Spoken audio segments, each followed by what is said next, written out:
one moment, guys, while I get this camera set up. Excellent.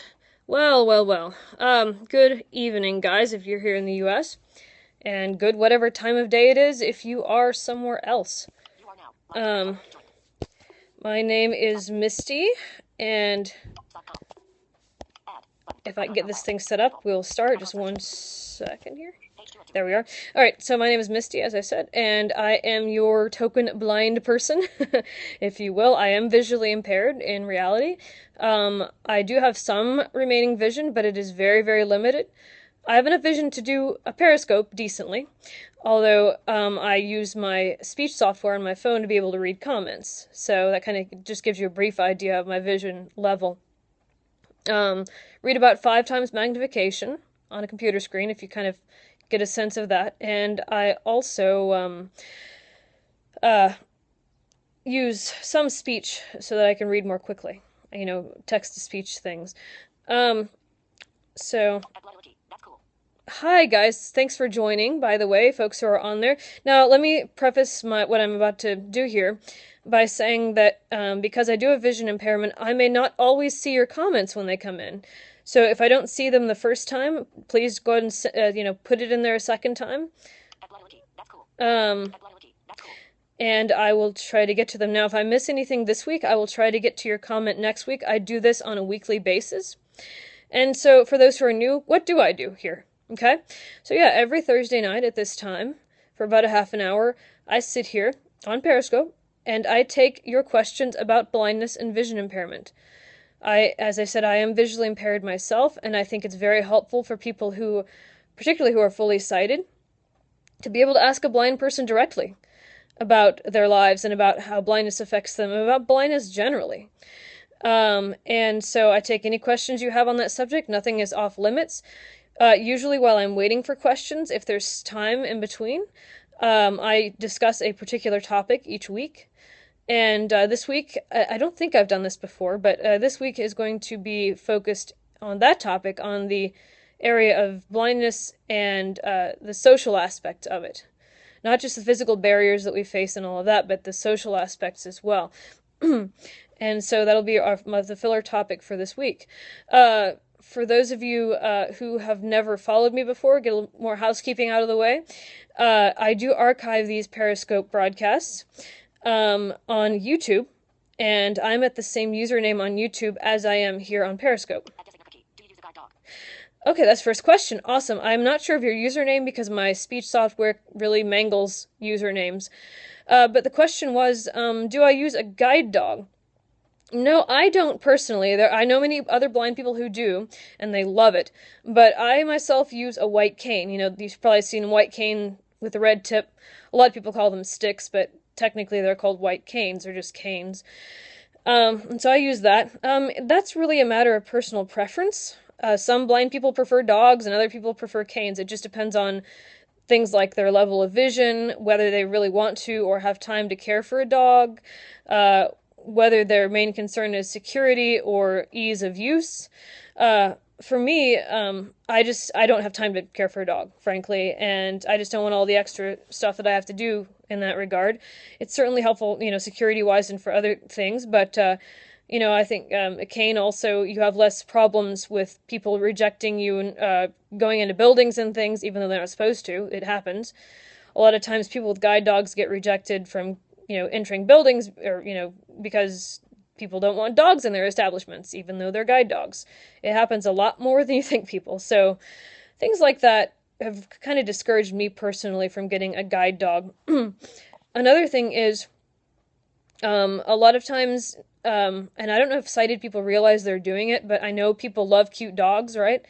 But a lot of times blind people with guide dogs have the complaint that when someone comes up to them, they pay more attention to their dog than to them.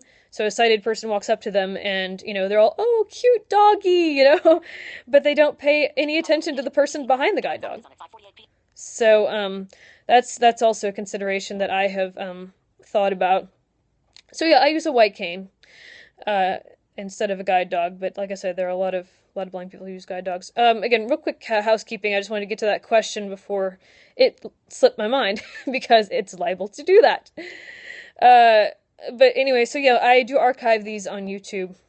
I've been doing this for a little over a month, and I hope to continue doing it. I hope that we continue to get more viewers. So, folks who are following me now, please do heart this and comment, put your questions in there, share it with your other Periscope followers, put it out there on Twitter, Facebook, wherever you have a presence online. I'd appreciate it. But yeah, YouTube, just go to the same username on YouTube that I am on here, and you can, if you go to the playlist called Questions About Blindness, the Periscope Sessions, you can find previously archived sessions on there. So, Questions About Blindness, the Periscope Sessions. Check that out. Right, so I think we have the housekeeping material out of the way. Usually takes a bit of time, but again, hi to everyone who's following. Are there any questions, just straight out, any kinds of questions about blindness that you have? Does sharing your experience help you? Does sharing my experience help me? That sounds a little too therapeutic for my liking. I don't necessarily need that kind of therapy. I share my experience because I like to educate the general public. It's not, necessarily to help me in terms of my own psychological well-being or anything. I'm perfectly fine without doing that. But it does, like I said, I do it for you. I do it for folks who are curious. I think that kind of curiosity is legitimate. I think people are genuinely wondering about blind folks. And so I put this out there to help educate the general public about blindness and the blind population, the blind community. And so it's more for you, not necessarily for me, right? Yeah, I think there's a lot of outreach that's needed. A lot of people don't encounter blind people on a daily basis, and so there's a lot of misunderstanding. There are a lot of misconceptions, and I do my little part, however small that may be, to educate the general public about these kinds of matters. So, if that answers your question, awesome. Any other questions? Awesome. Thank you much. I appreciate it. Like I said, if I miss your question, put it out there again. I may not always see all your comments. And I will try to get to it next week. I'll try to look through this. I'll replay it later and try to get that next week. Do I feel vulnerable? That's an interesting question. Not as you might think. I'm a pretty strong person. Pretty strong-willed, pretty independent, and I think most blind people are, believe it or not. I say that a bit tongue-in-cheek, a bit sarcastically, but, most of us are pretty assertive and pretty independent, and we sometimes we'll tell it like it is, right? We're not little angels all the time. We don't just sit around all passive and nice and sweet, It's just not. That's just not how most of us are, There may be some out there like that, as there may be people like that in the general population, but, we're basically a lot more like you than folks might think, We're a very diverse population. We have different interests. We have different hobbies and different jobs, although unemployment is a big thing among the blind community. I've addressed that in other Periscope sessions. But again, if you have any questions on that here, feel free to ask those as well. But yeah, vulnerable, I would say no. And I would say a lot of other blind people would say no as well. Now, maybe people who are newly blinded, like just blinded, like maybe a week ago or a month ago or even a year ago, may feel that way, but certainly those of us who have been blind from birth, like myself, or those who have been blind for a long time and are well adjusted and know how to do things and for themselves and all of that, and have learned that, I don't think we feel vulnerable, really. And again, it's very personal. It's a very individual thing. Probably many newly blinded people do because they really don't know how fulfilling a life you can live as a blind person, which you can live a fulfilling life. By the way, you don't just sit around and mope all day in a lawn swing, right? We're out there, we're in the public, we're doing things, we're enjoying life. And so, but once newly blinded people realize that there's life after blindness, most of us get out of that phase, and we really we move on, quite frankly, and we live our lives. So, if that makes sense. Any follow-ups on that, or? Oh, nice. Okay. Sweet. Very good, very, very good work. the more folks we can get helping us and assisting us to live more independent lives, the better. Whether you're blind or you're sighted, we accept you as certainly sighted people as our allies, and if you want to support us, that's great. A lot of blind people themselves work in blindness related fields. A lot of them help teach other blind people how to use certain technology and how to get around with a cane or with a guide dog. And so, yeah, that's excellent. Yeah, any other questions? Oh, okay. Yeah. I went to a school for the blind during my middle school and high school years, and we had a braille producing facility there for a while. So yeah, I know what you're talking about. Um, right. Oh, okay. Yeah, I know a lot of people can't. Just depends on your level of skill reading it. Some people read it with their eyes, some people read with their fingers when they're doing braille. Um, right. And so probably some of you are curious, how do I read my comments right on here? You probably hear in the background sometimes something talking. Well, that's me. When I see a comment come in, I put my finger on the comment and my speech software on my phone reads it aloud to me. So that's what you're hearing. Now, I do have some vision, as I said, and now Periscope does not read comments automatically when they come in aloud. People use speech software, it doesn't read it on its own, and so I have to be able to see when a comment comes in, and I see a little square appear, and that's when I put my finger on it and it reads the comment. But for people who are totally blind, who have no vision at all, it's kind of difficult for them to read comments because, as I said, Periscope, when we use our speech software, Periscope does not automatically read comments, which is something blind people have discussed, maybe asking them to change. Yes, of course. So you're quite welcome. Again, heart this, follow me if you desire, and I'd say this to everyone: heart this, follow it, promote it, share it on Twitter, Facebook, on Periscope. I'm always looking for the numbers. Again, folks, this is not about me. This is a mission of mine, and I think it's I think not to be vain, but it's good work, and I'd like to see more people getting out there and doing this, or rather, in sharing this. I'd like to see other blind people doing it as well. It's not certainly proprietary. I certainly encourage other blind folks to get involved with this too, and do this on their own. Also, do something like this. It's not copyrighted, right? So, okay. So let's see how many. Okay, we still have 2 more folks on here. Again, I'd like to get the numbers up, so feel free to invite people and all, as I say. Any other questions out there on blindness or other related issues to blindness? I'll wait for a couple seconds because I know it takes a bit to type on these things.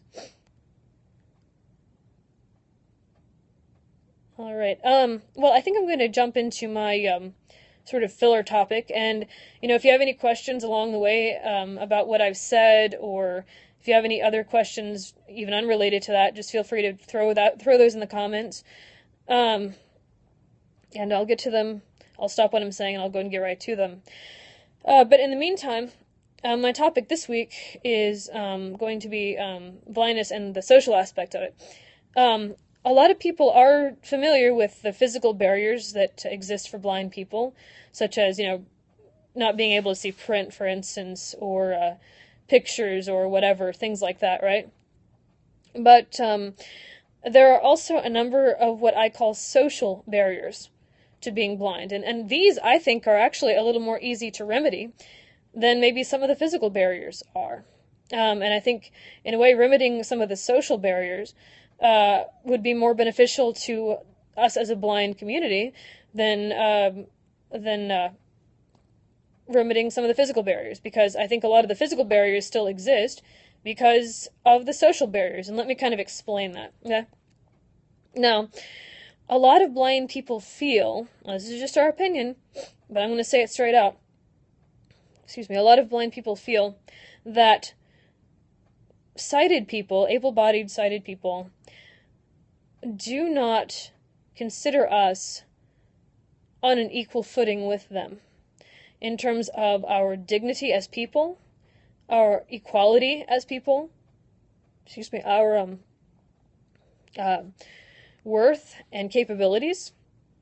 And again, a lot of this may be very unconscious. Probably if you're sighted and you're watching this, you're like, oh no, that's not me. And maybe consciously you don't think it is, but unconsciously you may be as guilty as anyone else. So I'm just putting it straight out there, right? You know, some of the reasons that we feel this way, for instance, is a lot of times whenever sighted, able-bodied people are talking to us, they often either speak really loudly to us as if we can't hear, or they use like little baby terms to us. You know, they speak to us as if we have a mental disability or we're a child. They might address us indirectly if we're, say, in a store with a sighted person that's with us for whatever reason, either as a friend or helping us out, you know, because of the blindness thing. A lot of times they will talk to the person for us. In other words, they'll ask, say if I'm with a sighted person, another sighted person might come up to us and ask that sighted person, what is her name? Or how old is she? Instead of addressing us directly. Now, some of that may be due to the fact that they don't know how to get our attention because they know that we can't see them looking at us. But the thing is, a lot of times, if you look in our direction and address us, we can tell that you're looking in our direction, and so therefore, we can know that you're talking to us. If we don't, though, it's always good. Don't talk to us indirectly. That demeans us. But all you really have to do, just tap us on the shoulder and say, ma'am or sir, and then address your question to us. I think we think it's a lot better if you just address us directly in those situations than asking the person beside us the questions that you should be asking us, right? Because it feels demeaning to us. And again, you don't have to speak louder. We are blind. We're not deaf. You can speak to us in normal tone. Talk to us as if you would anyone else. Don't be afraid to use words like see.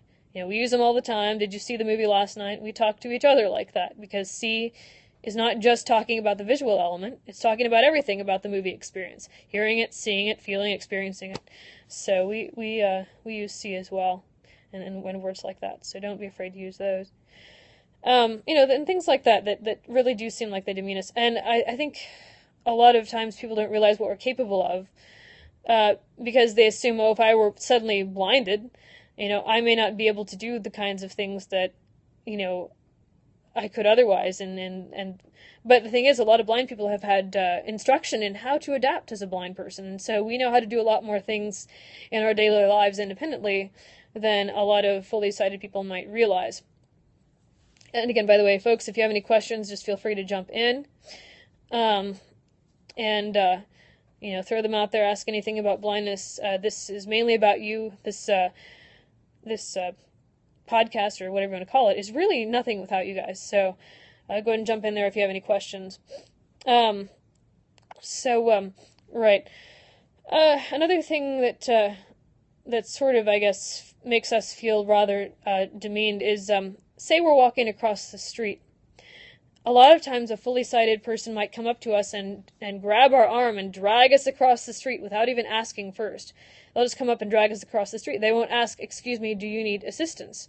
Or, even tapping us on the shoulder and say, do you need assistance? They just take their own initiative and drag us across the street. If you were a blind person and someone did that to you, wouldn't you guys feel really demeaned and really insulted in a way? Because they're just dragging you, right? They're not giving you the dignity of asking you first. And so, again, if you see a blind person, ask them if they need assistance crossing the street. Sometimes we will. Most times we won't, because most times we'll be familiar with the area and we know how to listen for cars around us and all that. Now, there is an issue lately with hybrid cars being so silent. That's definitely a problem. There have been blind people who have been run over by hybrid cars before because, again, they're quiet. But generally, yeah, we can listen for cars and we can cross the streets on our own. But, again, if we look confused or whatever, feel free to ask us, but don't drag us across the street. All right, that's just very undignified and very impolite. So I guess the general sort of, principle in approaching us and interacting with us is treat us as you'd want to be treated, right? It's the old golden rule, right? Good old golden rule. Treat us like you'd want to be treated. Treat us with the same dignity that you would afford someone who is sighted, okay? Don't grab us and yank us across the street. Don't talk to us indirectly. Don't be like, I don't know, just don't, how shall I put it? Talk to us as if you talk to anyone else, right? And you use a bit of common sense when you're doing it, right? I don't mean to be blunt, but that's basically what it comes down to, okay? Um, so, yeah, what else? Kind of running out of things to say early today. Okay, well, I know last night I was tweeting, by the way, follow me on Twitter if you want to, I'm at the same username as I am here. I was tweeting yesterday about, blind people and social gatherings, particularly social gatherings with sighted people, okay? Now, in a lot of cases, blindness can actually be very isolating. I will admit that. Because a lot of sighted people, again, just really don't know how to properly interact with us. And, this is another reason why I'm doing this Periscope, is, I want sighted people to realize they can interact with us just as much as you can anyone else, right? We're not going to bite. We're not really strange or foreign or peculiar or whatever. You can talk to us like you would anyone else, okay? Again, that's another reason why I'm doing this, addressing sighted people as a blind person directly, right? But anyways, sighted people in social gatherings, a lot of sighted people, again, because they don't know how to interact with us necessarily, will, even friends of ours, will not invite us to different social gatherings. Or at least we'll be hesitant to do that. And, now, we want to be invited to social gatherings with sighted people. We would love that. We'd want to be included as much as possible in normal life, right? And so feel free, folks, if you know a blind person, to invite them to a social gathering. They're not going to get offended. Even if it's a visual outing, right? Just let us know what it's going to be. If we don't want to come, we'll say. If we do, we'll say, okay, yeah, I'll come. Even if it's, the gathering has something to do with like bowling or on a laser tag or board games that are visually oriented, still go ahead and invite us. Even if we can't play the game directly, we'll still enjoy being with folks and having the company, and we'll talk to folks and chime in and all that, if we have things to contribute. But, if a social gathering is visual, we do appreciate if sighted people try to make some effort to accommodate us and to help us to participate in those events. But, if you can't, that's fine. And if you are not sure how to make something more accessible to us, just ask, and we'll try to figure something out. Blind people are really good about thinking outside the box and, figuring out solutions to problems, because we know we have to do it every day. And so that's also an asset, I think, to people who might employ blind people, even though employers are usually hesitant to do so. We are creative people. We think outside the box because, again, we have to. So I think we can be an asset to a lot of companies in that way if potential employers would give us a chance. But again, that's something I've discussed in previous Periscopes. If you want to go to YouTube and check those out, I think a couple of weeks ago, I discussed that in more detail. But, again, not being invited to social gatherings is very isolating, and to some of us it can feel rather demeaning as well. But, yeah, so there you go. So there's a little brief description of blindness and social gatherings. Any more questions folks have? I haven't looked at my view count, so I'm not sure if folks are even still around. But any other questions about blindness? I'm not sure what time it is. I think it's about ready to be 6 o'clock. And I usually try not to let this go over an hour. Let's see. Oh, I don't have the time on here. Well, I should have brought my watch or my iPod with the time. I can't really think of much else really to say off the top of my head at this point. I'm kind of doing this on the fly, I admit. But I guess I'll just do last call. Any other questions about blindness that you may have, or visual impairment, or particularly how I deal with this or that issue as a blind person? Any other questions? Okay. Looks like we don't have any questions.